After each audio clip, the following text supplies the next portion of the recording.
Okay, here we go. Welcome to the PARAcast. I'm your host, Tomas the Boss Hernandez, doing this for a second time so that the YouTube people can get a video of this podcast. Check it out. Hi, Susan Wiki PARAcast Wiki. podcast. Yeah, PARAcast podcast. I think it's, oh, I forgot to remember the name of the show. Anyway, joining me tonight, it wasn't Hunter's laptop, it was Robert Wyatt's. It couldn't have been my laptop. I mean, I at least know how to put encryption on my laptop. Well, listen, Hunter Biden is probably a decently smart guy. There's just a lot of things you miss. He is so smart that a lot of things he missed it because he was looking for the Parmesan on the floor. Yeah, it's really hard to think about other things. Well, first and foremost on your mind is crack cocaine. Also, what do Hunter Biden, Jeffrey Epstein, and Matt Gaetz have in common? The phone number of Kenny Terry. Oh, come on. This Matt Gaetz, like, two thoughts I've had on the political thing. Of course, with the executive order stuff is kind of, we'll get to that. But the funny thing is, like, the Hunter Biden, it's like, remember when you, like, hey, someone might have a laptop of me having, like, pictures of my underage niece, maybe, and, like, pictures of you with professional people of the night and you with a crack pipe in your mouth. Like, so what you're saying is that Matt Gaetz' dad needs to run for president and then he's untouchable? Yeah, well, he could do that, but it's just like, how about when you do that, don't write a book and don't go on a book tour and don't bring any of this stuff up. I like how he's constantly saying, like, it's all hype, and then, like, Daily Mail was like, hey, we confirm that these emails came from your email address and off of your Apple ID number from your phone. So, like, it was kind of you. So that was kind of funny. And the other thing, like, Matt Gaetz, like, talk about a guy who's just doubling down. It's like, you want to, like, I'm going to send some 17-year-old girls college tuition and then ask them to meet me and then fly them out of state. It's like, this is probably not going to go well. Probably not going to go well. But it'll go better for Hunter. I just think it's funny that the same week that Joe Biden gets up, he toddles his ass out to a stand and he starts to lecture Americans about gun violence and criminals not following the law. It comes out that his son was a criminal and lied on the background check and then improperly lost a pistol. But nothing's gonna happen to old Hunter boy. Well, it's like, So let's talk about this. Like, I thought he was dishonorably discharged from the Navy. Like, I don't think he was dishonorably discharged. I'm not sure if it was dishonorable. I know that he was basically kicked out of the Navy. Yeah. Because of the cocaine. So whether it becomes dishonorable or not, but if it was, that's another thing he lied about on his 4473. I'm not saying that people should lie if they, like, smoke pot to buy a gun, but it's like, okay, like, you do a fake drug. Saying, got it. Okay, but if he lied on the 4473 per his father, instead of, like, getting a book deal, he should be getting his ass pounded in prison. Well, or just staying there for a sentence, not just for conjugals, as Robert suggested. But but it's like he, like, threw away the gun. He got the Secret Service thing. It's just like, okay, dude, like, your dad's the president. His presidency's not going super hot. How about we don't release a book and you just shut up for the next 2 years? And then, like, release a memoir later. And then the Matt Gaetz thing, it's just like, my favorite quote of his was like, "I'm not a monk." It's just like, that's great. I'm not a monk. So it's like, well, there's an excuse. I'm not a monk, so that doesn't excuse my past isn't perfect. It's like, all right, whatever. Anyways, I didn't do much in guns. It'll be fun. It'll just be fun to see how the media plays this one. If they quietly sweep Hunter under the rug with all the Parmesan cheese, and then go after Matt Gaetz. I mean, we all know how this is really going to happen. Yeah. If both of them are guilty of what they're being accused, both of them deserve to spend time in prison. Matt Gaetz looks like a chipmunk, so that's another reason he should go to prison. But anyways, I was checking out. So I was sitting there messing around. I was like with my HK45, and I was like, oh, okay, like I kind of want it to be a little bit slicker because the grips they have like a texture. You can kind of see the texture, but it's like the one thing about like well, what a lot of companies did they is like we'll make a textured grip and we'll make it very small. We'll make it very small and porousy, so you actually don't get a bite into anything. And so I was like, I don't want to stipple it because I've done that before, and like I would like to keep this one at least presentable. Like there's a couple guns you pull out of your safe for like, okay, let's try to impress somebody. So anyways, I went over to Talon Grips. So I ordered some Talon Grips. Yeah, I know, Robert. I know, exactly. Exactly. That one you take out into the range. His little shadow with his $120 grips. But anyway, so... 25 plus shipping. Ooh. Ooh. I like when people brag about the shipping price. But I got some Talon Grips. They'll be here tomorrow. Some rubberized one to throw in here. I was actually doing some dry fire and messing around. And I was like, oh, okay, so my times are about the same. I can draw still in sub 1 second with it. And then I can draw, aim, fire one, reload, aim, fire another one in 2.2 with it. So I'm like, okay, like the handling's there with it. It's just every time I go out there and shoot it, I don't know if it's the night sights or what, but it, like shooting like a paper plate at 20 yards at anything that I used to be able to do with like my M&P and my Beretta, it's like any group is expanded by 10 inches, like trying to shoot at speed with this thing. So I don't know what I'm doing. It's because you have weak wrists from all that 9mm. Look at them. They're anemic. They're anemic wrists. So. And you have to overcome the mighty power of that 45. Yeah, I know, but it's like I don't even shoot major power factor 45. So you think a guy like me could get away with it? But well, Dave Blanton, he did a I guess he got a T&E gun. It was the HK is their competition ready model, and he put the video out, and basically HK came up with a carry optics ready gun that's not actually useful or legal in carry optics. And so they came out, they have like 150mm base pads, which are illegal. They gave you plates, but there weren't enough plates to actually use, so that's sort of worthless. It's kind of a weird deal, and I'm not sure what HK was thinking, other than it's HK, and HK doesn't actually do anything well, right?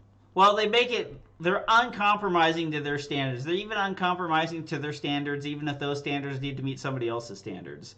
I think the idea with their base plates was maybe on T&E guns they sent you a bunch of base plates. From what I understand is that all their new guns is you get a certificate in the box and then you redeem that certificate for the base plate you need to help keep the cost down for them to send you the plate. But who knows? Who knows? That's like picking up a gift certificate off of a prize table and then going to turn it in, and they're like, yeah, you can redeem these and you'll get them in 2 years. Yeah. Like, thanks for nothing.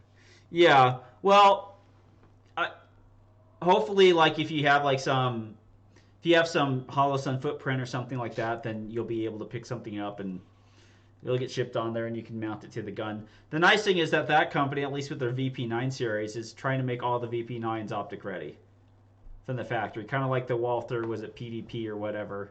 They're trying to make all those guns right off the bat optics ready. So that's good. So that's about it. But yeah, in theory, that's good. Well, I feel bad for new time gun buyers. I mean, how many people do you think have actually like ordered the gun and ordered the optic and then went to the gun store and been like, well, how do I put this on there? Yeah.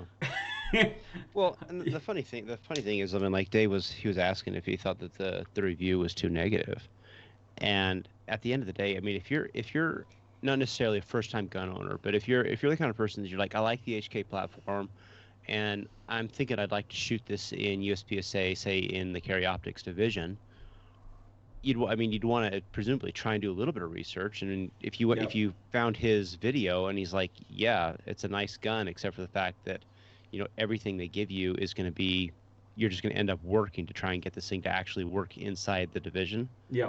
It would be nice that somebody actually took the time, even though it potentially is kind of a negative review.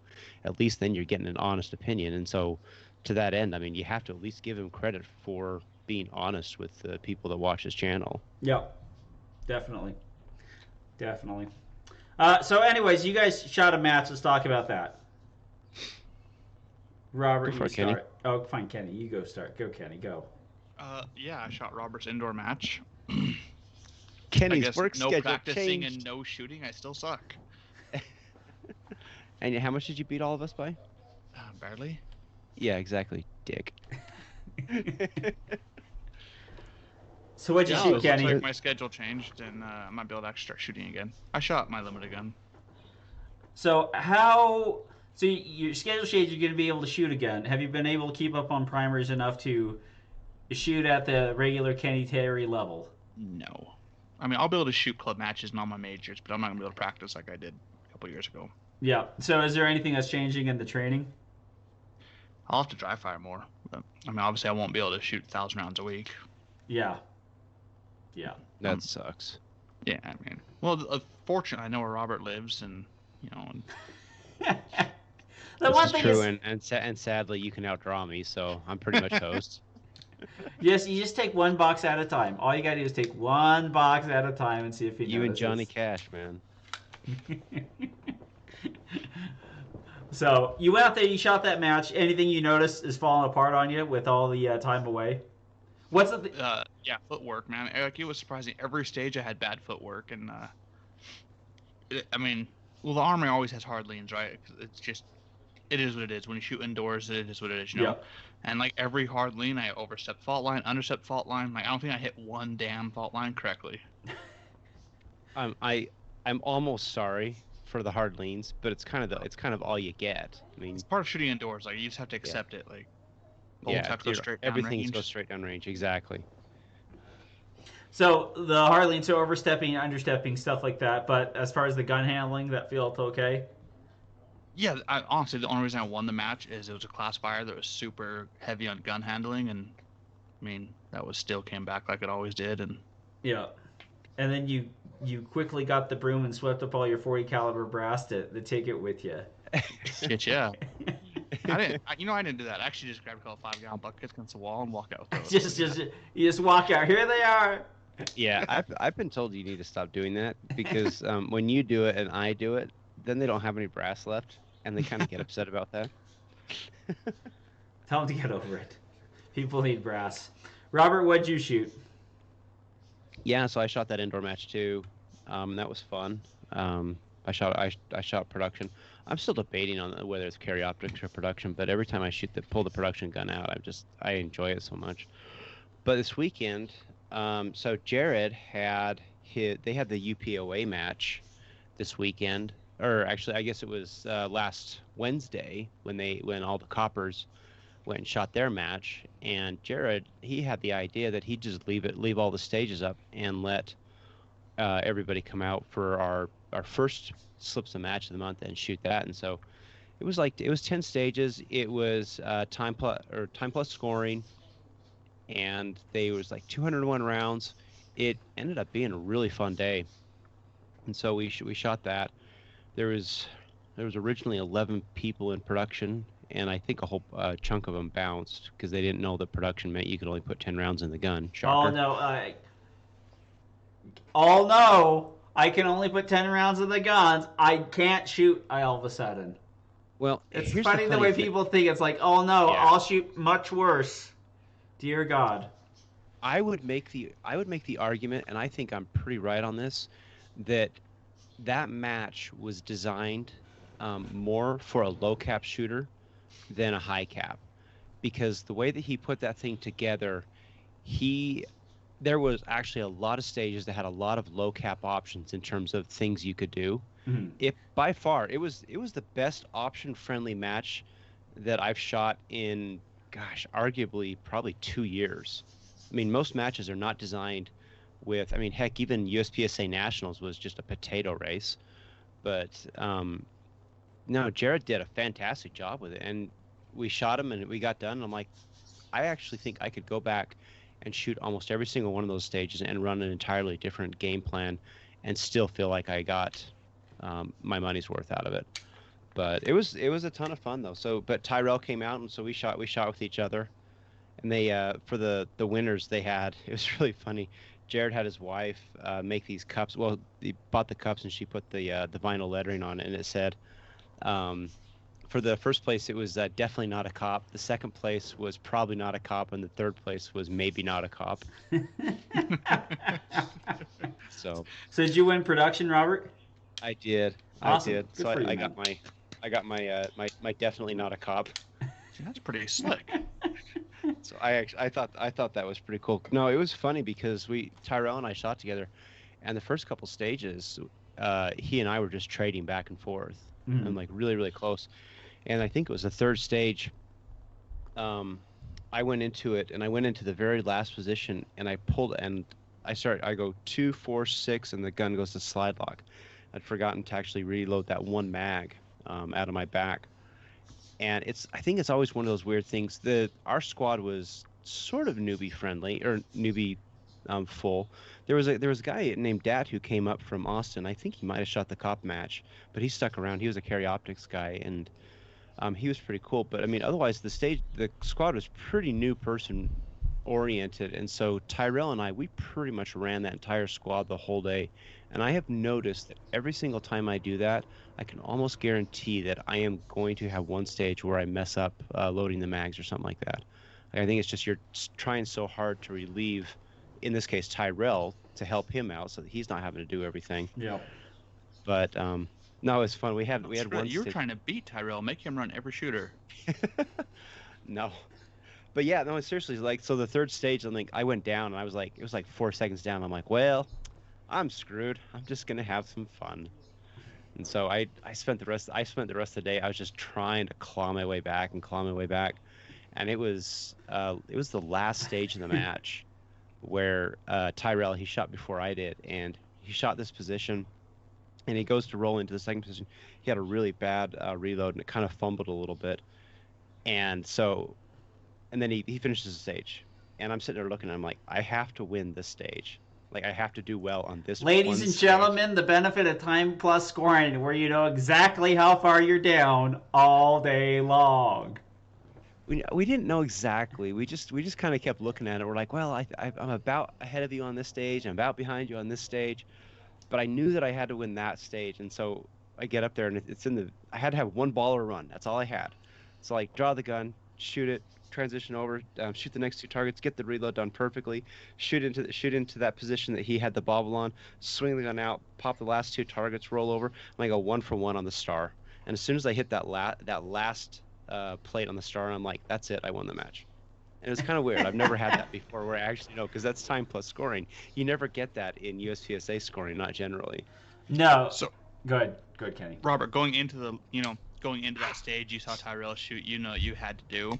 Did you enjoy that feeling? Oh, it was. I actually, I mean, knowing that I had to actually perform on it, or just knowing when I won it. Knowing that the match was there for you to win if you could execute that stage. I actually really did. I'm not I gonna thought lie. it was so cool. If every match I shot was that way, I think I could shoot every fucking match. Because every time I've been in a match, it was like, all right, it's there. It's there for the taking. I just gotta do it. I don't know, man. The feeling there, it's just something else that makes you want to. I've never really been in that position where I've known where it could have happened, but at that point it was just this very surreal feeling of you basically hold the world in your hands and you control it. It was really weird, and that sounds weird when it kind of comes out, but it was that sensation. It was fun. It was a good time. Every time I've been in that spot, or I've had that going up against Robert, I've had that going up against Tyrell, I've had that going up against Steve. Like, only about 8 or 9 times with Steve. I've only had that problem that often with him.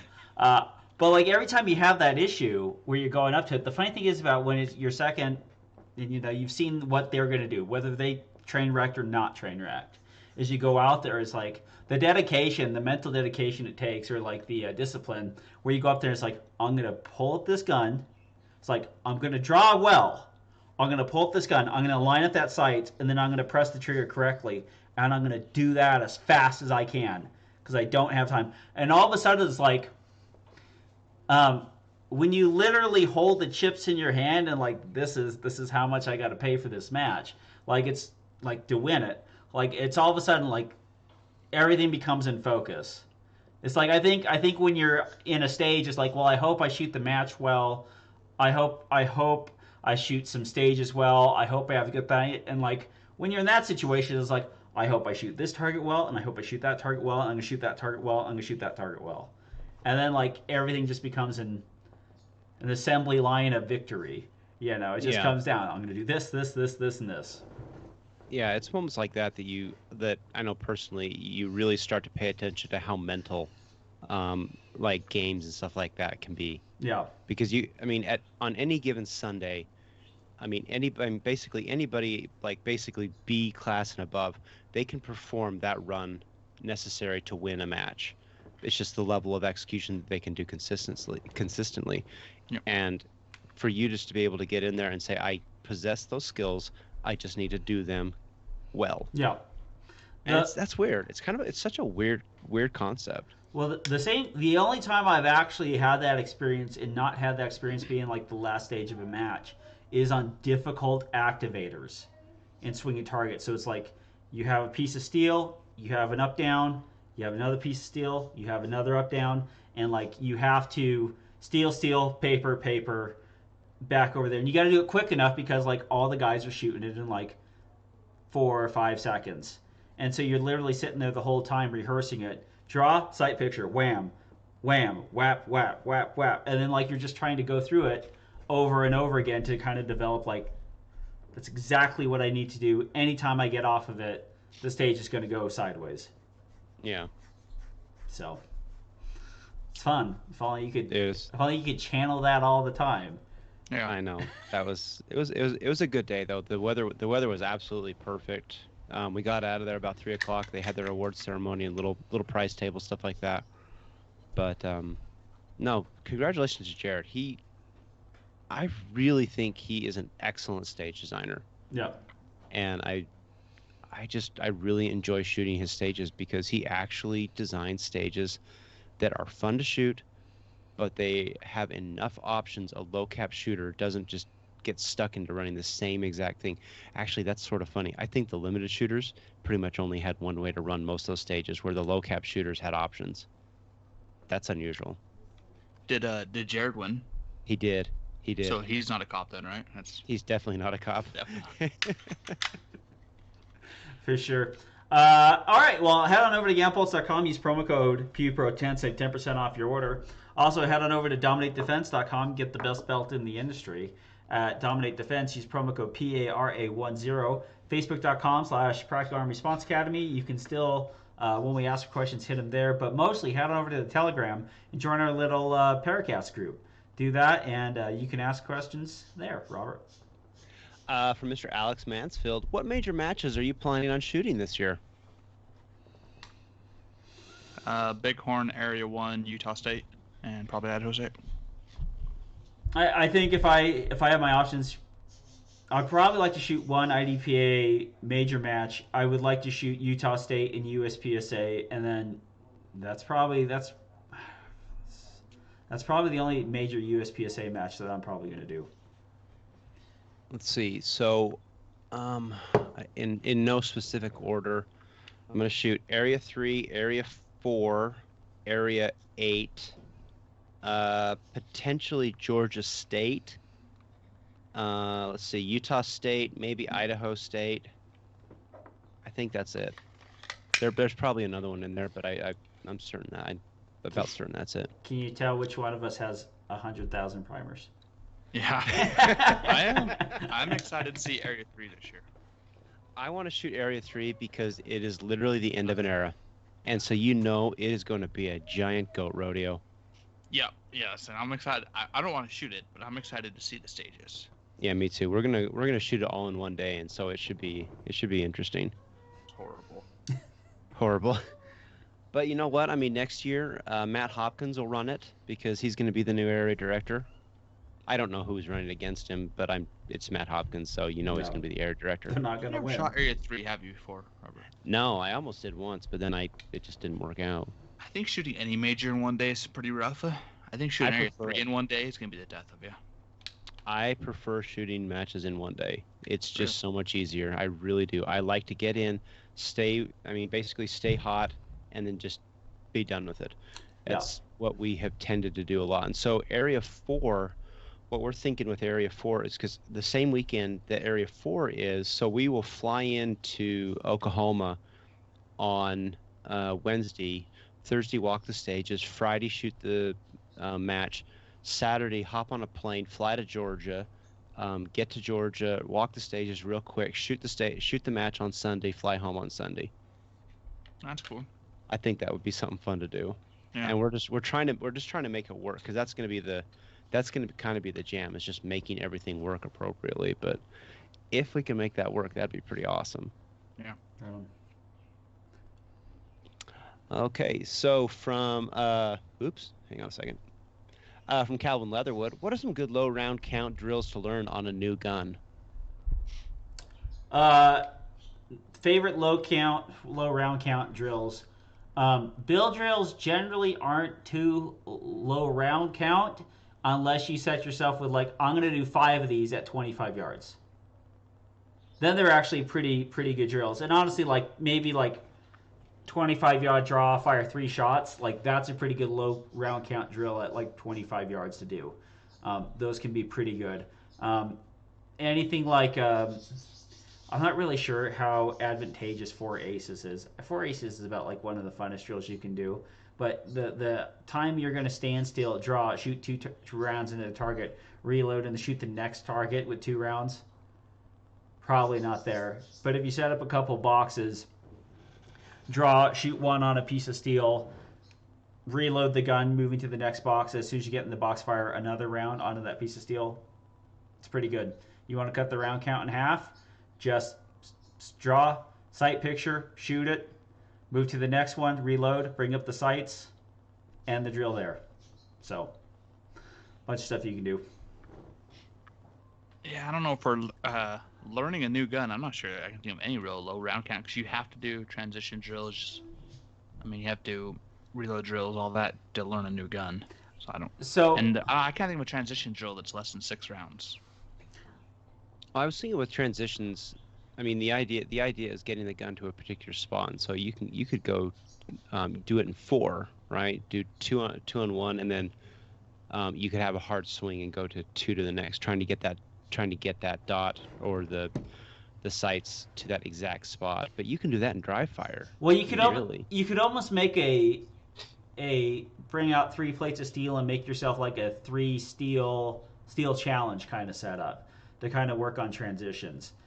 But so, like, that would work with transitions with the gun actually recoiling.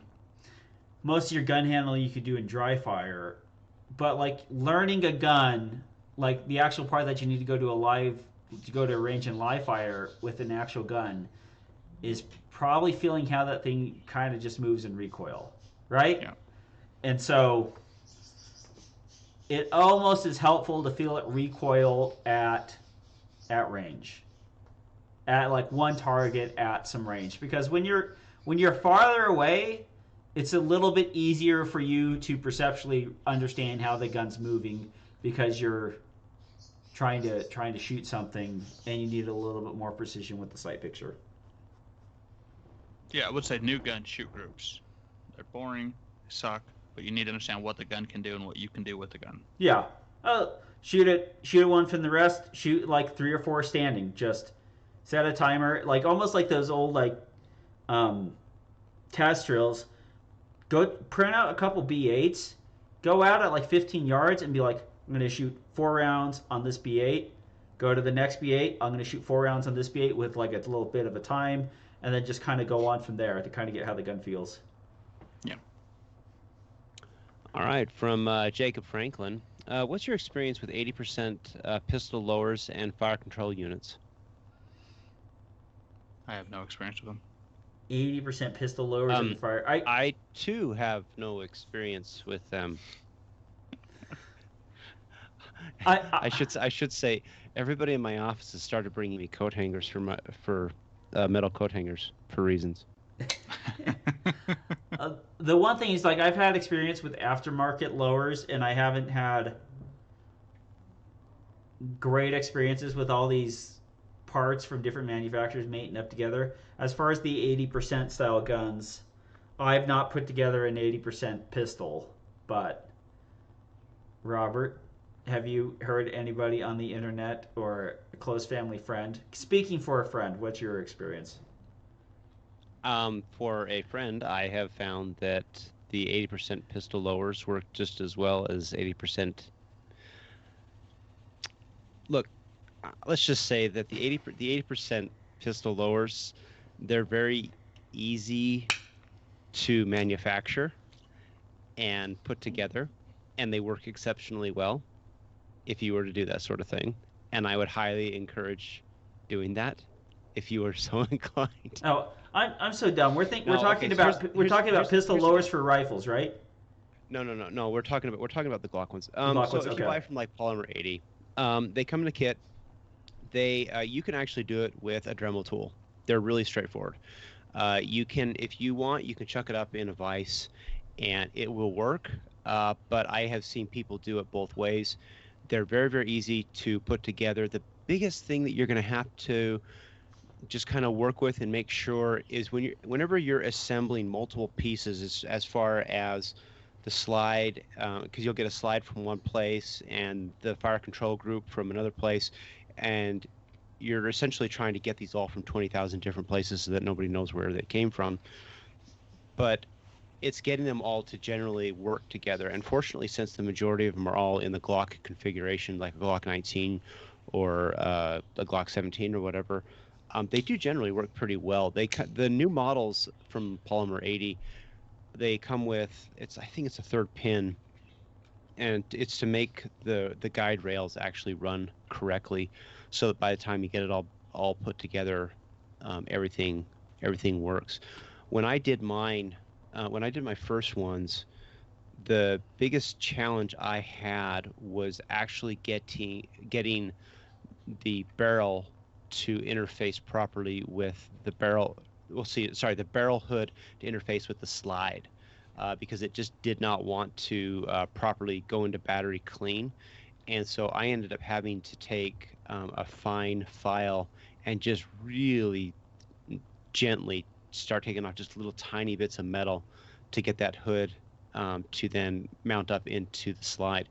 And once I got that, the guns ran. I've shot it a ton, and I've had a great time with it, and I Do you think it have no was issues. the way that the locking block on the frame was sitting that was preventing the barrel from actually interacting with the slide correctly, or do you think it No, was a barrel it was slide very fit? much it was the barrel to slide fit. It was Okay. very much the barrel to slide fit, because I actually I took at the time I had another Gen 3 firearm, Mhm. and so I was able to put all that on there and just make sure everything worked. I'm like, okay, cool, all this works. It's worked and it works great.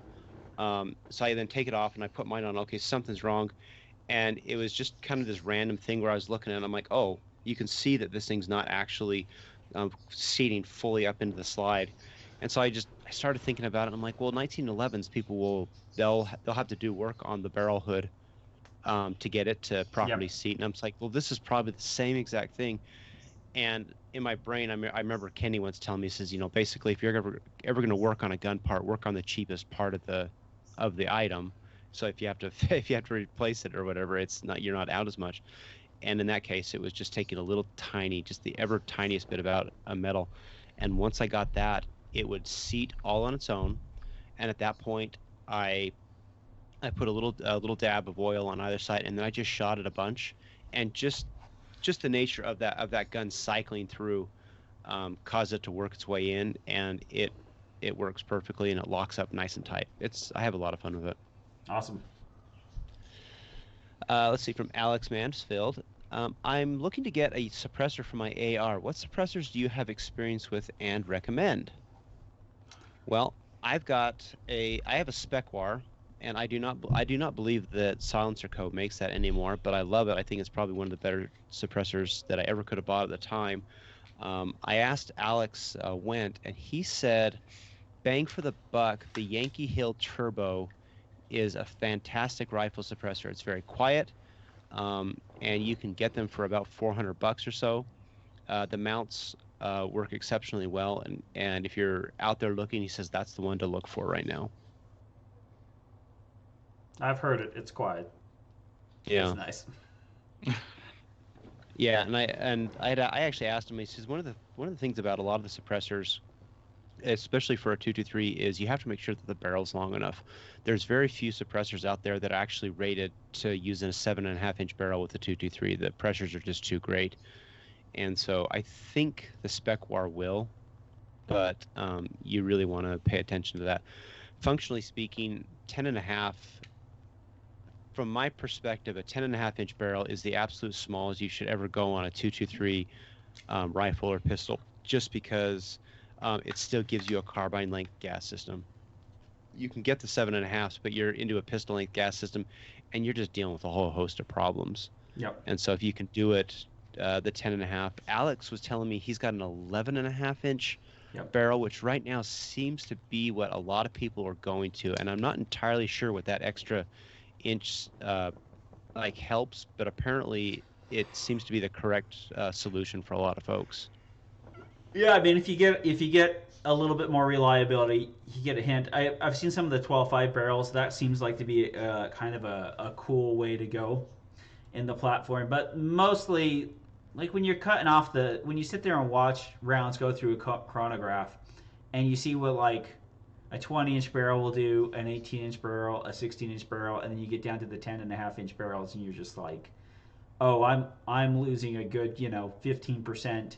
18% of the velocity out of this bullet, which is a bullet that is literally made to get up to speed and sort of destabilize. It's kind of funny. It's like you read some of these things on ballistics about like the gunfights and how guys that had guns that would get the projectile spinning, and so like M855 would actually tumble when it hit the target, causing damage, and the people who would have ice picking with like the M855. And so it's like, especially when you talked about those cartridges, they're very dependent on barrel length and getting up and achieving a velocity to make them effective. So oh yeah, that's why God made 300 Blackout. You want to shoot a 7-inch barrel or a 10-inch barrel, 3800 Blackout's a fantastic cartridge for that.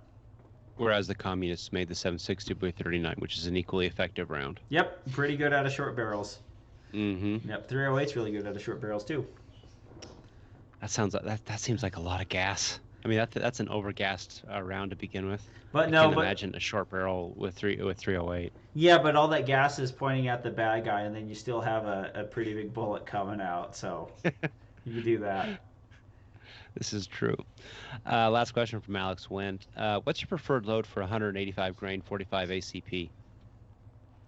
I have not loaded any 185 grain. I've loaded 200 grain, but I'm not even sure what my book is for my sport pistol on my 200 grain ammunition. Probably too low. Most likely too low. That's what makes it nice.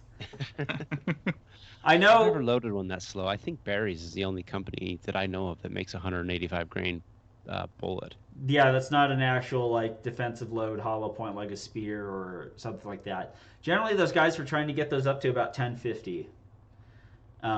So you see some of those chronographs where the guys can sometimes push close to 1100 on a 185 grain bullet, and essentially it's equal to, if not surpasses, a 40 caliber 180 grain bullet. So you're just putting it out of a different platform. So those things tend to work pretty well. Do you think the pressure out of that's going to be easier than out of the 40? Because the 40 is a smaller case, obviously. But if you're pushing that, you've got a lot more volume in a 45 ACP case, and so it can then push up to that 1050, 1100 number. Yeah. Without having the massive problems that you get with the 40 Smith & Wesson. Yeah, I mean it's more pressure tolerant, but that's a caveat that goes both ways, because 1911s, depending on them, probably do not prefer a steady diet of 185 grain bullet moving at 1050 out, just because of the amount of force that's going to be put on the frame and the slide, and then the locking lugs. So it's like, if your gun's built for it, yeah, it'd probably be easier. And that's why, like, you think about the pressure of a 44 Magnum, which is like, some of those things will do 1400 feet per second. And it's just like, you got to think about it. I learned about this. I didn't even know why I didn't think about it before. As the wider the diameter of something, the more force you can apply behind it. So if you're thinking about, like, if I was pushing a sofa on the floor of the kitchen, and I was pushing it, it'd be pretty easy to push across the floor of the kitchen. But if I took something that weighed the same and shrunk it down 60%, I would have to get smaller, and it would be harder for me to apply the force behind it. So Well, like, it's like the weight underneath the stiletto. The average woman wearing a stiletto, the weight underneath that stiletto is equal to that about a baby elephant. yeah, yeah. Well, you can pinpoint the pressure, but it's like when you're trying to exert force behind an object, the wider that object is, the more force you can put behind it. Or so it's like you can only put so much force behind a smaller diameter. A larger diameter, you can put more force behind it. So 44 Magnum, 45 ACP, you can get. It's easier for the pressure to build up behind it and to push it. Yeah. So that's why it's like you can get 7.62 by 39. You can get the 6.5 Grendel. Those kind of cartridges are larger cartridges, and they have a lot more foot-pounds per energy because they're given a bigger diameter for the bullet to be pushed on. And so 185 grain, bullet moving at 1050, that's already 45 diameter when it comes out of the barrel. Like, that's a pretty cool little bullet. That'll probably do some things for you. And it's probably cheaper than the 230, but it'd be fun to see what you would get out of it and if it was worth it. But it's a great thing about 45s. I'm just sitting here thinking, I mean, I've got that 10.5-inch barrel 45, my SBR. And so, I mean, you could conceivably get to 1,100 feet on that 185 grain bullet in a hurry, just because you've got that much pressure and that much length to build it up over. Yeah, and so it could happen. I mean, that's an interesting concept to work against. Well, the other interesting concept to work against is, especially when you talk about coated bullets, is that some coated bullets, when they start pushing the velocities, have a harder time. Plated bullets, when you start pushing them past 1150, have a harder time. Mm-hmm. Lead bullets, though, you make your bullet big enough, you can deliver a whole lot of energy without crossing that threshold. Mm-hmm. So it's like you got the same material of a bullet, but it's still under 1,100 feet per second. There's just twice as much bullet going down the range. So it's like... Yeah, funny enough, that's actually why I like the 135 grain bullet so much. Is it gives you a lot of energy, but it keeps the speeds low enough that you're not having to worry about cooking off the coating on the coating on a coated bullet, or even the lead. It works out really well, but it still delivers that slide speed I like. Well, this is my theory behind having leading with 115 grain bullets and then having the same manufacturer with tight group behind it, same powder, and getting much less to no leading behind it because of the barrel's diameter. So it's like there's a place for big bullets. There's a place for big bullets. You can do a lot of things. And like going back to that AR question, that's a place for a big bullet. I need to have sufficient power coming out of a barrel, and I need to apply a lot of force because I want to have a shorter barrel. What's the answer? Not 7 inches and a 5.56. The answer is like 7 inches and a bigger bullet. It's like the fact that we haven't seen more PCCs, mainly because it's not economical for the sport, but like more PCCs with like a 6.5-inch barrel, chambered in 45 caliber, like you're starting to get something. But you get the trade-off as it turns into a fat, lazy kid on a summer day. Once you get past about 70 yards, it's like, I give up. I'm just going to hit the ground. Pop, hits the ground. Well, that's the cool thing about 45, though. It's an inherently stable bullet. And, I mean, that's why they've always used it for the bullseye competition. It's just a very stable, accurate bullet. Yeah. And the fact that it's generally, especially in the 230 grain, it's always going to be under supersonic, which it means it's never going to go transonic. So that stability is then continued throughout the span of its existence until it impacts the target. Well, the one thing is I was looking at like XDEs. And I was looking at those XDEs and I was just like, well, 9mm would be good, but I would kind of want a 45 caliber XDE. It's like a 3.5-inch barrel with 230 grain bullet. You're still in like a pretty good threshold of like, that's a good round. 6 shots of 45 ACP, the reload's a 7-shot magazine. Like 7+1 or 6+1, like it's not the Shield Plus, but then again, like you're still putting out a 230 grain bullet downrange. Super stable. Yeah, But then it gets into that whole argument of how many rounds does it take to stop a bad guy, and statistically, it doesn't matter what handgun round you use, it's always going to be 3. Yeah, but And so I got enough you got handguns I can hide on me that are 9mm, Robert. this is true. So I'm actually really curious to see if anything comes of this EO on that pistol brace, because I can't help but think that if they try, I'm curious to see how they try, because it's one of those deals where the ATF has allowed them to be in existence yeah, for so long, and there are so many of them out there only about that 12 to 13 million. yeah, it's effectively become common use. This is essentially magazines at this point.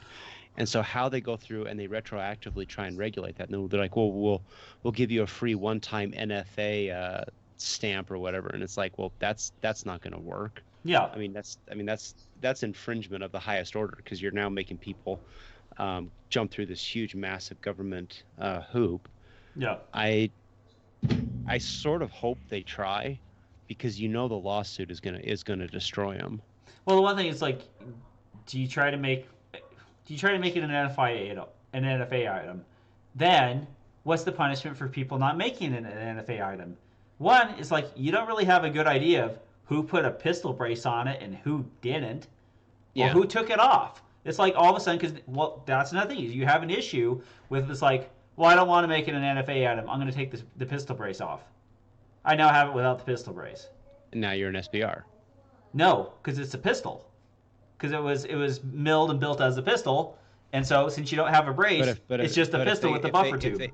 But if they reclassify it, they would have to yeah. And then you've effectively made like 10 to 15 year imprisoned felons of a huge portion of the United States.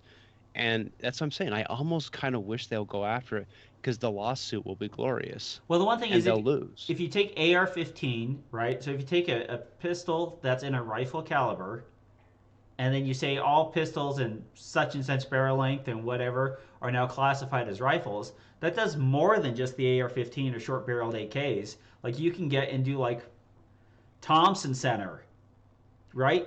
Thompson Center, single shot, or something that would be something like that would have a small magazine that was sold as a pistol. Like, all of a sudden now it's like an NFA item. It's just too much to get their heads into. I think they're just kind of make their little thing, hire a child killer, and then go on from there. So Eddie, that's the amazing thing, right? That their new ATF the Chipman. ATF guy. Yeah. Oh my gosh. Yeah. Like, how did you even front this guy to be the head of the ATF? Because he's a huge anti-gun guy, and they don't background or look into anything, or they don't care. Anyways, at least you're around people who care. Thanks for listening. Thanks for downloading. Thanks for subscribing. We appreciate you guys for always doing that and hanging out with us as we get closer and closer to 300 episodes. So thanks. Steve Kosky couldn't make it today. Well, he could, but he had a party at the same exact time we've been doing the show. Because he forgot. It's not like we've been doing this on the regular for how long? You know what? I wish I was like you guys, because you guys can always go, you forgot. If I don't want to do a show, I have to come up and like crawl up onto the Telegram and go like, hey, do you guys really want to do a show today? If I was Kenny or you, I could just be like, oh, you know what? I forgot we booked something. But no, I have to ask permission. Anyways, thanks for listening. Thanks for joining us. For Steve Kosky's gone, Robert Wyatt, and Kenny Terry, I'm Tom Nelson, bidding you peace, love, and soul as we depart into the open waters of the Sea of Life on a little tugboat we like to call the PARAcast. Good night, everybody. Toot toot.